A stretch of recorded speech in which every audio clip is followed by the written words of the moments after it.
নমস্কাৰ, পুনৰ এটি ভিডিঅ'লৈ আপোনালোকৰ মাজলৈ আহিছোঁ। আশা কৰোঁ ভিডিঅ'টো চাই আপোনালোকে উপকৃত হ'ব। আজিৰ ভিডিঅ'টো হৈছে কিডনী ষ্ট'ন বা বৃক্কত পাথৰ হোৱা ভুক্তভোগীসকলৰ বাবে। কিছুমান খাদ্যবস্তু বৃক্কত পাথৰ থকা ৰোগীসকলে সম্পূৰ্ণৰূপে এৰাই চলিব লাগে। কি কি খাব লাগে, কি কি খাব নালাগে, এই সৰু ভিডিঅ'টিৰ জৰিয়তে উল্লেখ কৰিবলৈ চেষ্টা কৰিম। আপোনালোকে অলপ ধৈৰ্য সহকাৰে স্কিপ নকৰাকৈ ভিডিঅ'টো শেষলৈ চাই থাকক।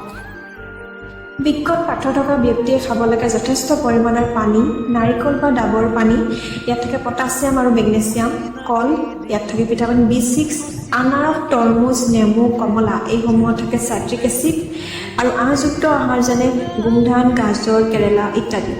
এই খাদ্যসমূহে বৃক্কত পাথৰ হোৱাৰ পৰা ৰক্ষা কৰে। যিবোৰ খাদ্য অধিক পৰিমাণে অক্সালেট, ইউৰিক এচিড আৰু অম্লজাতীয় বা এচিডিটি যুক্ত হয়, তেনে খাদ্যসমূহে বৃক্কত পাথৰ হোৱাৰ সমস্যা বঢ়াই দিয়ে। এই খাদ্যসমূহৰ ভিতৰত হৈছে লাই শাক, পালেং শাক, বিলাহী, চকলেট, ফুলকবি, বেঙেনা, ৰঙালাও, মাছ, মাংস, কণী, চীনাবাদাম, আঙুৰ, শীতল পানীয়, ষ্ট্ৰবেৰী, বিটৰুট ইত্যাদি। এই খাদ্যসমূহ বৃক্কত পাথৰ থকা ব্যক্তিয়ে খাব নালাগে।